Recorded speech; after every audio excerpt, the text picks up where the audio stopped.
poderá nos defender? O assistente social, Canal Chapolinos.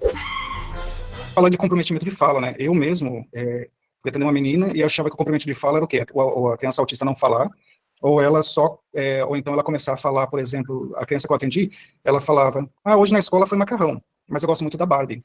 E tem paçoca lá na geladeira. Meu tênis é azul. Aí eu ficava olhando e assim, nossa, é toda fragmentada a frase dela, né? Inclusive eu tenho 2 crianças que têm esse tipo de fala fragmentada.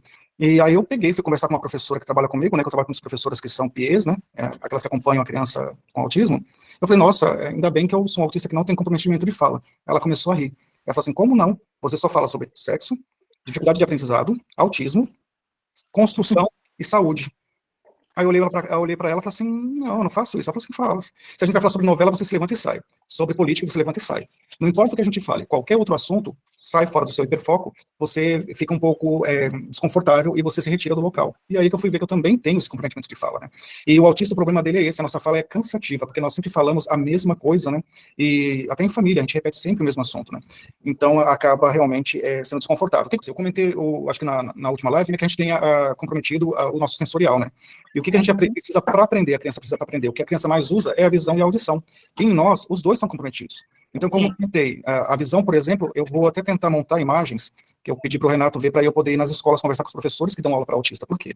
Às vezes o professor vai dar aula e a percepção de luz minha é um problema. Mas, por exemplo, se eu colocasse uma viseira de EVA, eu consigo olhar para a lousa, eu consigo olhar para o caderno, porque não me faz mal. Agora, a criança que tem uma sensibilidade à luz e ela não tem uma viseira para poder proteger ela dessa luz que vem de cima, e as salas de aula são luzes artificiais um pouco fortes, né? O que acontece? Só o fato de estar olhando para a lousa dá dor de cabeça, dá uma sensação que é parecida com ânsia de vômito, enjoo e dor de cabeça, só que são fracas, só que como se fosse um sentimento único. E isso às vezes persiste durante o dia inteiro ou até dias, né? Dá para confundir com enxaqueca, né?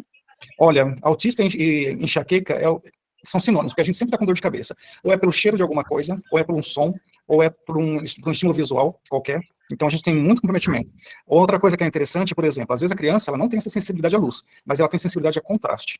Então, ou seja, a professora na lousa branca com um canetão azul e vermelho, ela vai passar mal, porque ela não consegue olhar para a lousa. Aí, quando ela vai escrever no caderno, é a folha branca com o lápis ou a caneta, também tem contraste. Se você pega essa criança, por exemplo, eu não sei quais são as limitações do seu filho, precisaria investigar exatamente os 15 aspectos da visão, as 15 percepções da visão, qual que ele tem. Principalmente se ele tropeça muito. Se ele tropeça, pode ser o caso dele ter um desses aspectos mais comprometido. Aí vai atrapalhar porque ele não vai conseguir ter lateralidade nem localização espacial. Nos esportes, né, como eu mencionei na última live, ele vai trombar, ele vai tropeçar, ele vai cair, até ele vai tropeçar e bater na parede. A minha cai muito. Aí até eu recentemente fiz uma avaliação com a neuropsicóloga, ela falou que ela tem atraso motor. A minha, ela faz tratamento com fono, terapia ocupacional e psicóloga, né? Já tem ela tem 5 anos, já tem quase 3 anos que ela tá nessas terapias, e ela teve a poda neural que ela começou a falar e regrediu, parou, né? Então agora que ela tá desenvolvendo um pouquinho a fala. Só que o barulho não incomoda tanto ela, dependendo do barulho, né? E tinha uma seletividade alimentar maior, hoje em dia já é um pouco mais tranquilo, mas algumas texturas ela não aceita. Por exemplo, quando ela pegava um salgado, uma coxinha, ela comia, mas ela não pegava. Eu tinha que pôr na boca dela. Então, assim, ela tem algumas limitações.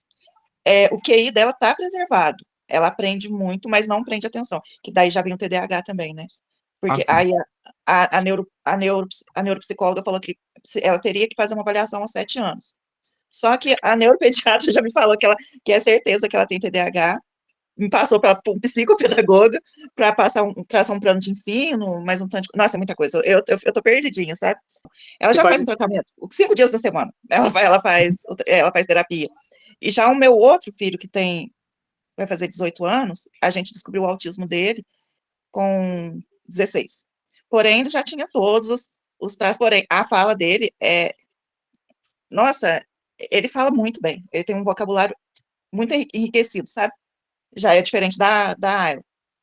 Só que eu sou autista. Eu sou autista. Eu não tenho diagnóstico, não, mas cada dia eu tenho certeza que eu sou.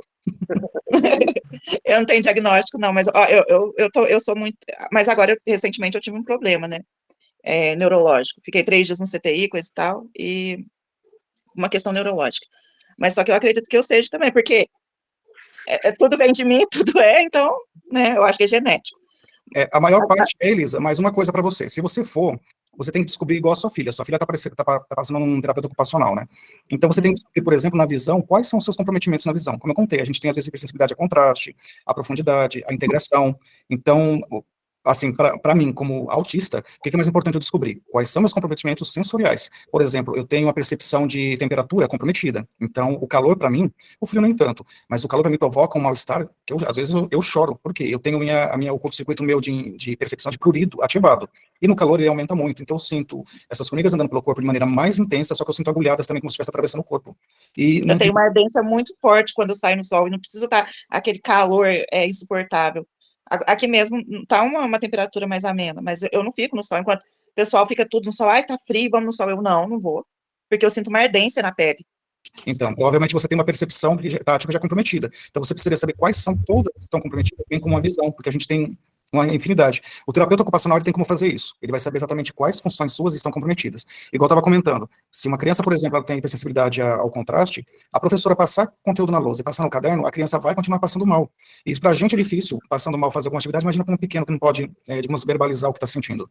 Aí, se ela faz o teste, por exemplo, de colocar uma folha de sulfite verde clara e uma caneta ou um lápis verde, quase com o mesmo tom, nossa, a criança vai fazer tranquilamente sem passar mal. Mas isso precisa ser o quê?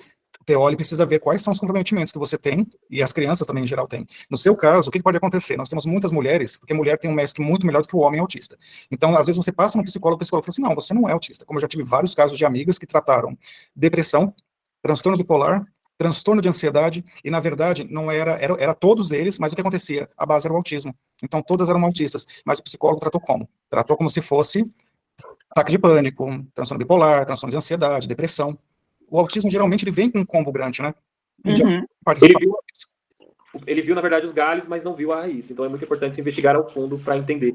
Isso também faz toda a diferença para você, viu, Elisa?